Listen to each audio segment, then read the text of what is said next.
En 24 heures, un micro à Ouagadougou a changé d'échelle. Des rapports parlaient d'avertissements venus de Tel Aviv, transmis par des voix contestées. En 48 heures, des présidents du Sahel relayaient déjà l'écho, tandis que la menace de conséquences réveillait une mémoire de dépendance. Quand Ibrahim Traoré regarde la caméra, parle de souveraineté et lance « Si vous venez pour l'un de nous, vous venez pour nous tous ».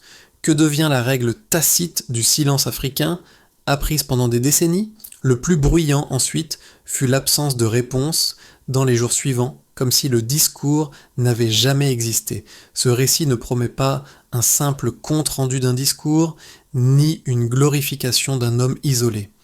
Il propose de comprendre ce qui se joue quand un tabou diplomatique est brisé publiquement, et pourquoi cet acte précis a produit un effet de résonance inédit à l'échelle africaine et internationale.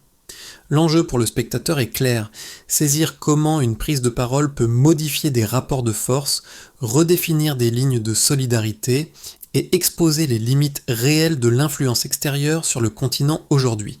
À travers la séquence déclenchée par Ibrahim Traoré, il s'agit d'examiner les bénéfices symboliques, mais aussi les risques politiques, économiques et sécuritaires utolicoliti d'une rhétorique de souveraineté assumée.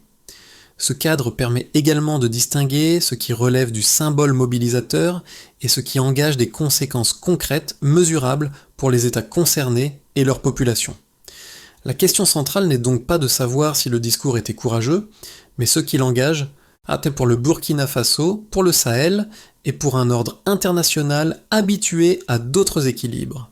En moins de 24 heures, la vidéo du discours circule hors des canaux officiels.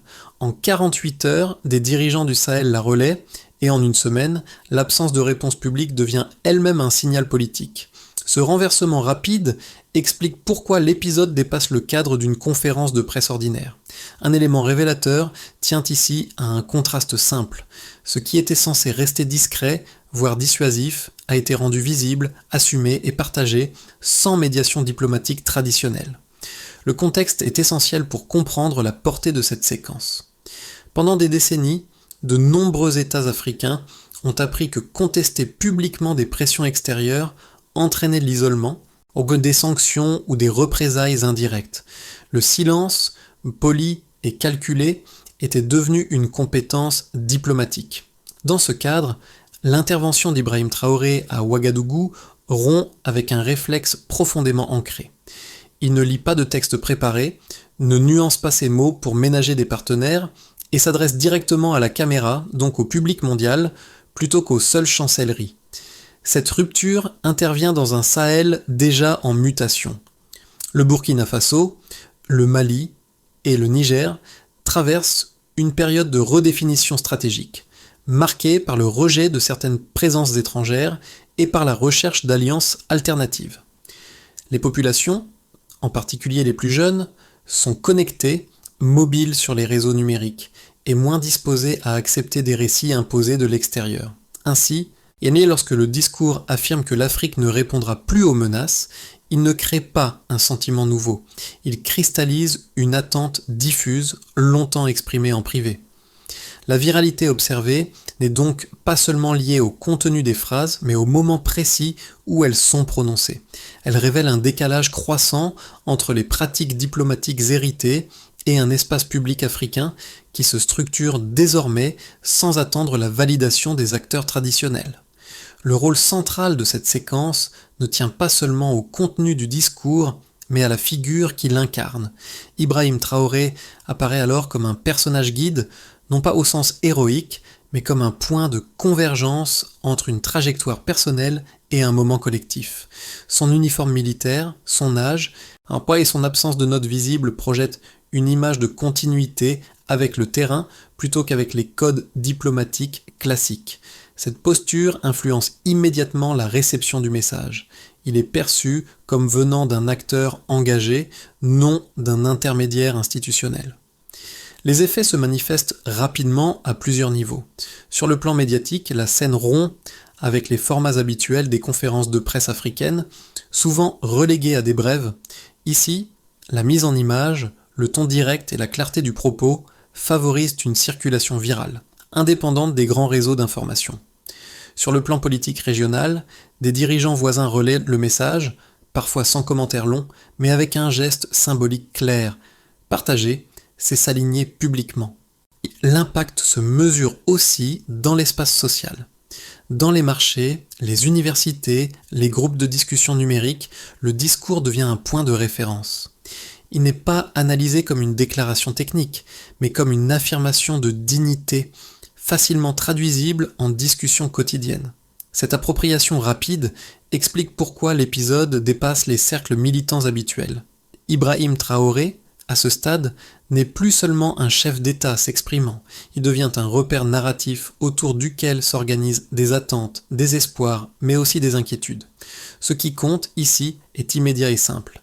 Lorsqu'un leader parle sans détour, les publics cessent d'être spectateurs passifs. Ils deviennent relais, interprètent et jugent des conséquences à venir. Tout commence avant même que les caméras ne s'allument. Des informations circulent sur des avertissements adressés à des dirigeants africains dont les détails restent flous mais dont l'intention est perçue comme dissuasive. Dans d'autres contextes, ce type de message aurait conduit à des ajustements discrets de langage ou à un silence calculé. Ici, la séquence prend une direction inverse. La décision d'Ibrahim Traoré de répondre publiquement transforme une pression supposée en événement observable. Le point culminant se produit dans la salle de Ouagadougou. La scène est simple, presque austère. Journalistes rassemblés, micro tendu, attente palpable. Ibrahim Traoré avance, s'adresse directement à la caméra et formule un message sans détour. Il évoque la souveraineté, la dignité et affirme que le Burkina Faso ne répondra ni à Tel Aviv, ni à Washington, ni à Paris. Ce moment marque une rupture nette avec la pratique diplomatique habituelle, où la forme atténue souvent le fond. Le point culminant n'est pas seulement la phrase prononcée, mais le ton employé. Absence de conditionnel, refus de la nuance stratégique et mise en scène d'une égalité revendiquée. Les effets en chaîne commencent presque immédiatement après la fin de la conférence de presse.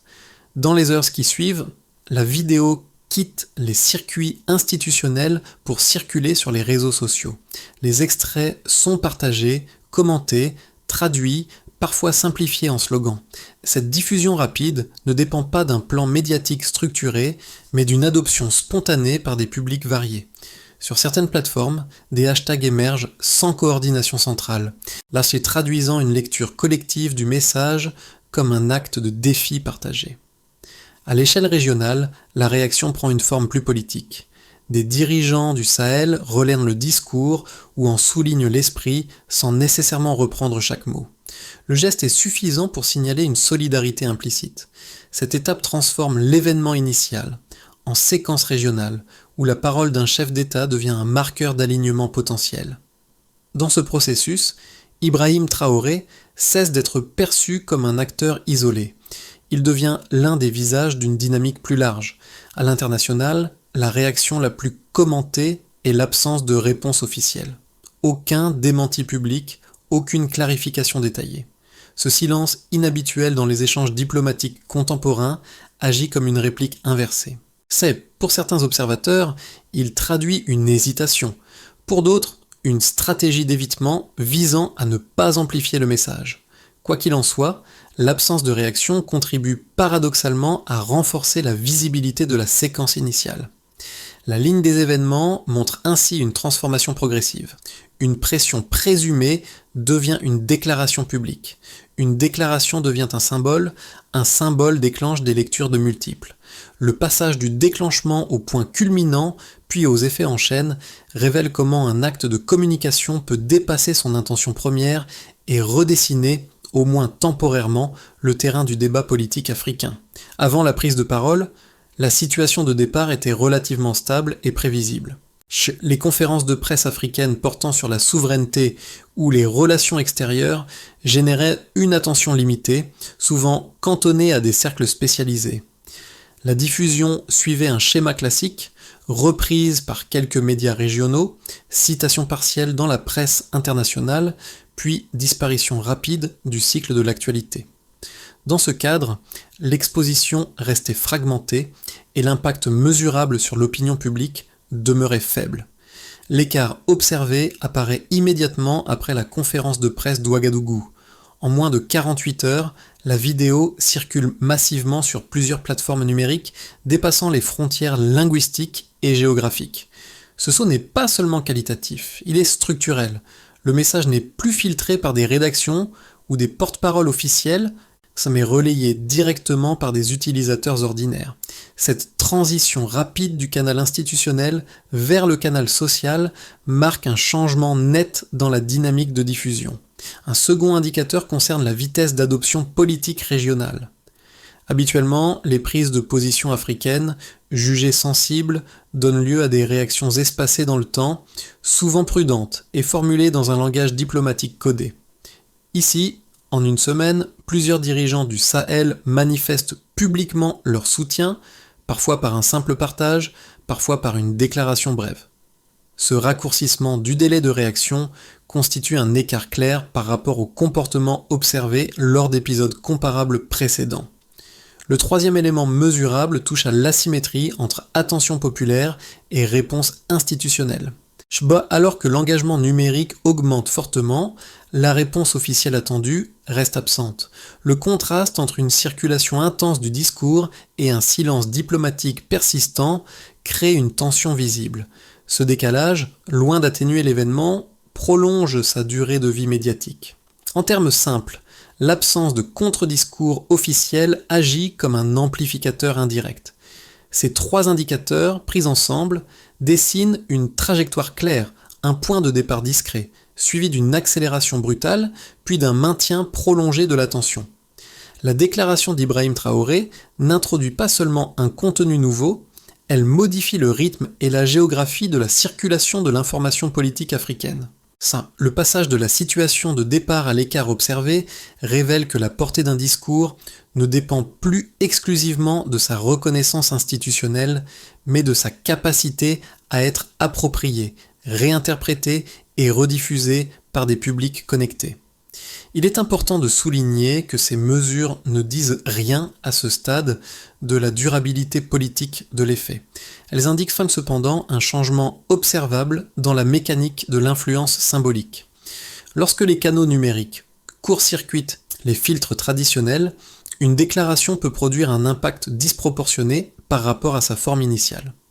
Dans ce sens, la séquence autour d'Ibrahim Traoré fonctionne comme un test grandeur nature des nouveaux équilibres entre parole officielle, opinion publique et silence stratégique. La question qui s'impose n'est donc pas de savoir si ces chiffres impressionnent, mais ce qu'ils annoncent pour la suite. S'agit-il d'un pic ponctuel ou du signe d'une transformation plus profonde des rapports de force narratifs en Afrique et au-delà? Les critiques les plus structurées de cette prise de parole s'articulent autour de deux arguments principaux. Le premier avance qu'une rhétorique aussi frontale expose inutilement le Burkina Faso et ses partenaires à des représailles économiques ou diplomatiques. Selon cette lecture, les relations internationales fonctionnent sur des équilibres fragiles et rompre publiquement avec les usages établis revient à provoquer des acteurs disposant de leviers financiers, commerciaux ou sécuritaires bien supérieurs. La prudence, dans ce cadre, n'est pas une soumission, mais une stratégie de survie étatique. Le second argument met en doute l'efficacité concrète des mots. Des déclarations symboliques, aussi puissantes soient-elles, ne remplaceraient ni des politiques publiques cohérentes, ni des capacités institutionnelles solides. Les sceptiques rappellent que de nombreux dirigeants ont par le passé tenu des discours souverainistes sans que les conditions de vie des populations ne s'améliorent durablement. Le risque serait alors de transformer une attente populaire en désillusion future. Ces arguments méritent d'être pris au sérieux car ils s'appuient sur des précédents réels et sur une compréhension classique des rapports de force. Toutefois, ils négligent un élément clé mis en lumière par la séquence d'Ouagadougou, la transformation du terrain sur lequel ces rapports s'exercent. La réponse ne consiste pas à nier les risques, mais à observer que le coût du silence prolongé est devenu lui aussi mesurable. Premièrement, l'environnement informationnel a changé. La capacité d'Ibrahim Traoré à s'adresser directement à des publics régionaux et diasporiques réduit l'asymétrie traditionnelle entre pression externe et légitimité interne. Le soutien visible, même symbolique, modifie le calcul du risque politique. Deuxièmement, l'alignement rapide de dirigeants voisins suggère que l'isolement n'est plus automatique lorsqu'une position est partagée collectivement, même de manière informelle. Enfin, sur le plan de l'efficacité, la séquence montre que les mots peuvent redéfinir les paramètres du débat avant même toute décision matérielle. Ils n'apportent pas de solution immédiate, mais ils déplacent la fenêtre de ce qui est jugé acceptable ou pensable. Ainsi, le débat n'oppose pas réalisme et idéalisme, mais deux lectures du pouvoir. L'une fondée sur la discrétion, l'autre sur la visibilité assumée. La question ouverte reste alors la suivante. Dans un contexte où l'opinion publique devient un acteur central, quelle stratégie comporte désormais le plus de risques à long terme ? Cette phrase résume le point de bascule de la séquence. À ce stade, l'attention ne porte plus seulement sur ce qui a été dit à Ouagadougou, mais sur ce qui n'a pas été dit ensuite. L'absence de réponse officielle, attendue selon les codes diplomatiques classiques, change la nature de l'événement. Le discours cesse d'être une provocation ponctuelle, il devient un révélateur de limites. Ce moment médian reconfigure la lecture de l'épisode. Si une prise de parole aussi directe n'entraîne ni démenti immédiat, ni escalade verbale, ni clarification publique, alors le rapport de force symbolique n'est plus unilatéral. Le silence, volontaire ou contraint, agit comme une reconnaissance implicite de la difficulté à répondre sans amplifier le message initial. Dans cette perspective, Ibrahim Traoré n'impose pas un nouvel ordre, mais force les acteurs traditionnels à choisir entre deux options coûteuses, répondre et légitimer le débat, ou se taire et laisser l'interprétation circuler librement. Cette bascule modifie également la posture des observateurs africains. L'attention se déplace de la figure du leader vers la réaction du système international. Le centre narratif n'est plus « que va-t-il dire ensuite ?», mais « que peuvent-ils encore dire ?» C'est ici que l'épisode acquiert une portée durable. Il expose une zone d'incertitude où l'autorité symbolique ne fonctionne plus automatiquement. À partir de ce point, les conséquences ne dépendent plus uniquement des mots prononcés, mais de la manière dont ce vide discursif sera comblé ou laissé ouvert. Les effets de cette séquence se déclinent différemment selon les acteurs concernés, mais ils partagent un point commun, une reconfiguration des attentes. Pour les États, d'abord, l'épisode introduit un précédent. Lorsqu'un chef d'État comme Ibrahim Traoré affirme publiquement des lignes rouges sans réaction immédiate en face, alors l'espace du possible s'élargit. Cela ne signifie pas une rupture automatique des relations, mais une renégociation tacite des formes. Les gouvernements africains observent qu'une parole directe n'entraîne pas mécaniquement une sanction visible, ce qui modifie leurs calculs futurs, même s'ils n'imitent pas ouvertement la démarche. Du côté des entreprises, notamment celles opérant dans les secteurs extractifs, des télécommunications ou des infrastructures, la conséquence est plus diffuse mais réelle. Le discours et sa réception rappellent que la légitimité sociale devient un paramètre stratégique. Les accords conclus dans un cadre perçu comme déséquilibré sont désormais plus susceptibles d'être contestés publiquement. Cette visibilité accrue augmente les coûts réputationnels et pousse certaines entreprises à anticiper des demandes de transparence ou de renégociation, même sans changement réglementaire immédiat. Pour les citoyens, l'impact est avant tout symbolique mais structurant. Le discours agit comme un repère narratif. Il offre un langage commun pour exprimer des frustrations anciennes liées à la souveraineté, à l'exploitation des ressources et à la dépendance extérieure. Cette appropriation ne se traduit pas instantanément en mobilisation organisée, mais elle modifie la perception de ce qui est légitime à exiger.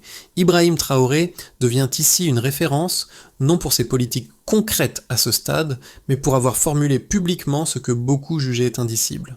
À l'échelle régionale, enfin, quand la séquence renforce une logique d'observation mutuelle, les pays du Sahel engagés dans des trajectoires politiques probablement proches évalue les coûts et bénéfices d'une posture plus affirmée. Le soutien implicite ou explicite entre dirigeants suggère que la solidarité, même minimale, peut réduire le risque d'isolement. Cette dynamique ne crée pas une alliance automatique, mais elle nourrit une conscience partagée des intérêts et des vulnérabilités communes. Pris ensemble, ces effets dessinent une conséquence majeure. Le centre de gravité du débat se déplace des seules chancelleries vers un espace plus large, où opinion publique, réseaux numériques et signaux symboliques pèsent davantage. La séquence autour d'Ibrahim Traoré ne transforme pas instantanément les rapports de force matériels, mais elle redéfinit les paramètres dans lesquels ces rapports seront désormais négociés. La question qui en découle est simple mais décisive. Ces nouvelles attentes resteront-elles au niveau du symbole ou serviront-elles de base à des changements plus tangibles dans les mois à venir ? On peut d'abord envisager une stabilisation prudente. La séquence d'Ouagadougou reste un repère symbolique, mais les interactions diplomatiques reprennent sous des formes plus discrètes. Les acteurs internationaux évitent l'escalade verbale, tandis que les États du Sahel maintiennent une posture de fermeté mesurée. Dans ce cadre, les relations ne se rompent pas, elles se réajustent. Les négociations se déplacent vers des canaux moins exposés et l'équilibre repose sur une coexistence tendue mais fonctionnelle. On peut aussi imaginer une consolidation régionale progressive.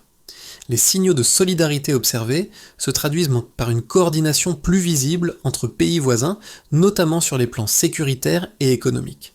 Sans créer un bloc homogène, cette coordination renforce la capacité de négociation collective. Les partenaires extérieurs, confrontés à des positions plus cohérentes, adaptent leurs approches et privilégient des arrangements plus transparents. Dans cette hypothèse, la prise de parole initiale devient un point d'inflexion, non par sa force isolée, mais parce qu'elle a ouvert un espace de coopération régionale plus affirmé. Enfin, il faut considérer l'hypothèse de réaction différée. L'absence de réponse immédiate laisse place dans le temps à des pressions indirectes, contraintes économiques, ralentissement de projets, signaux diplomatiques négatifs. Ces mesures, moins visibles qu'une confrontation publique, testent la résilience des États concernés et la solidité de leurs soutiens internes. Dans ce cas, la rhétorique de souveraineté se heurte à des coups concrets, obligeant les dirigeants à arbitrer entre maintien du cap et ajustement tactique. Ces trois trajectoires partagent un point commun. Aucune ne dépend d'un seul discours ni d'un seul leader. Même si la figure d'Ibrahim Traoré reste associée au déclencheur, l'évolution réelle se joue dans la durée à travers des décisions cumulatives, souvent moins spectaculaires. La clé de lecture utile pour le spectateur est donc conditionnelle. Si la parole publique s'accompagne de mécanismes de coordination et de gestion des risques, alors elle peut produire des effets durables. Si elle reste isolée, alors son impact se dissipera progressivement. Le scénario le plus probable n'est pas celui d'un basculement soudain, mais celui d'une transformation graduelle marquée par des avancées limitées et des retours en arrière. La question décisive n'est pas laquelle de ces options se réalisera, mais quels choix seront faits lorsque les coûts et les opportunités deviendront plus clairement visibles. À ce stade, l'enjeu se déplace vers le spectateur lui-même. L'épisode n'est plus seulement une analyse géopolitique. Il touche à des expériences concrètes et différenciées selon les groupes sociaux. Pour une partie du public africain urbain et connecté, sans que la séquence agit comme une validation, l'idée que certaines paroles, longtemps jugées irréalistes, peuvent désormais être formulées sans être immédiatement disqualifiées. Cette reconnaissance symbolique modifie le rapport à l'information et à la participation civique. Pour les membres de la diaspora, la connexion est d'une autre nature. Le discours et ses répercussions réactivent un sentiment d'appartenance souvent fragmenté. Observer un dirigeant africain s'adresser au monde sans intermédiaire renforce l'impression que les débats concernant le continent ne sont plus exclusivement définis ailleurs. Même sans action politique directe, cette identification influence les discussions, les choix médiatiques et les formes de soutien symbolique. Chez les observateurs non africains, l'effet est plus indirect mais réel. La séquence invite à reconsidérer des représentations établies, souvent réduites à des récits de crise ou de dépendance. Elle rappelle que les dynamiques africaines ne se résument pas à des réactions, mais inclut des initiatives et des stratégies propres. Cette prise de conscience n'implique pas une adhésion, mais elle élargit le cadre d'interprétation. Enfin, pour les publics institutionnels et économiques, l'épisode agit comme un signal faible mais persistant. Il souligne que la légitimité ne se construit plus uniquement dans des espaces fermés et que l'opinion publique, amplifiée par les réseaux numériques, pèse désormais sur les marges de manœuvre. Dans cette perspective, la figure d'Ibrahim Traoré fonctionne moins comme un modèle à imiter que comme un révélateur d'un changement de contexte. La question posée aux spectateurs est alors personnelle: comment cette nouvelle visibilité de la parole africaine influence-t-elle votre manière de lire l'actualité et d'évaluer les rapports de force mondiaux? À partir de cette séquence, plusieurs pistes concrètes se dessinent, non comme des solutions immédiates, mais comme une trajectoire possible. La première concerne la coordination régionale. Lorsque des prises de position sont partagées, même de manière minimale, le risque d'isolement diminue. L'enjeu n'est pas l'uniformité idéologique, mais la synchronisation des messages et des calendriers afin d'éviter que chaque État ne supporte seul le coût politique d'une parole affirmée. Dans ce cadre, Ibrahim Traoré apparaît comme un déclencheur, mais non comme un pilote unique. La deuxième piste touche à la gestion de la communication. Sarson, la visibilité peut être un atout si elle est maîtrisée. Cela implique de distinguer les messages destinés aux opinions publiques de ceux réservés aux négociations techniques. Une parole publique forte, suivie de canaux de discussion plus discrets, permet de préserver à la fois la légitimité interne et la flexibilité externe. Ce double registre réduit le risque d'escalade tout en maintenant une position claire. La troisième piste concerne l'ancrage domestique. Les discours de souveraineté gagnent en crédibilité lorsqu'ils s'accompagnent de signaux internes cohérents. Transparence accrue, priorisation des besoins sociaux et explication régulière des arbitrages. Sans cet ancrage, la parole symbolique s'épuise rapidement. Ici, l'enjeu n'est pas la perfection des politiques, mais leur lisibilité pour les citoyens. Enfin, une quatrième piste réside dans l'anticipation des coûts. Pressions économiques indirectes, ralentissement de projets ou frictions diplomatiques doivent être envisagées comme des variables normales, non comme des surprises. Intégrer ces risques dans la planification permet d'éviter des ajustements improvisés. La trajectoire esquissée ne garantit pas le succès, mais elle transforme l'incertitude en espace de décision. En ce sens, la séquence associée à Ibrahim Traoré ouvre moins une solution qu'un cadre d'action, où la parole publique devient un levier parmi d'autres, et non une fin en soi. Le motif central de cette histoire revient naturellement à la scène initiale. Un homme debout, face aux caméras, dans une salle sans mise en scène excessive, prononce des mots qui semblaient longtemps impossibles à dire publiquement. Ça, ce n'est pas la nouveauté du message qui marque les esprits, mais le fait qu'il ait été assumé sans détour au moment précis où beaucoup doutaient encore de son utilité. Ibrahim Traoré, à cet instant, incarne moins une figure exceptionnelle qu'un miroir tendu à une attente collective.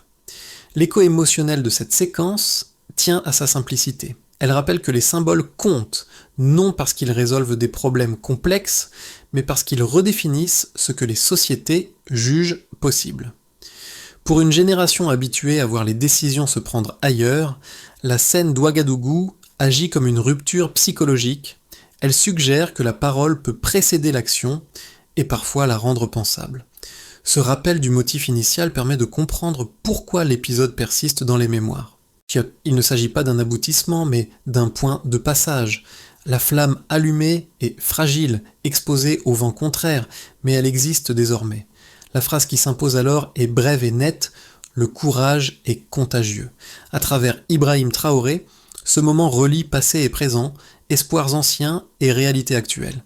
Il invite à ne pas surestimer un discours isolé, mais à reconnaître sa capacité à ouvrir une porte que beaucoup pensaient verrouillée. Arrivé à ce point, le récit ne cherche pas à conclure de manière définitive. Il propose plutôt une invitation à la réflexion collective.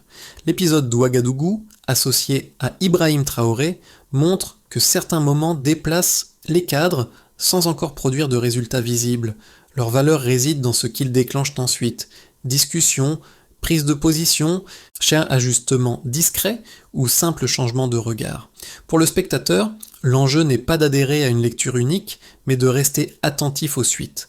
Les mois à venir diront si cette parole s'inscrit dans une dynamique durable ou si elle demeure un symbole isolé. Dans les deux cas, elle aura déjà laissé une trace, celle d'un continent capable de formuler publiquement ses propres lignes rouges sans attendre qu'elles soient validées ailleurs.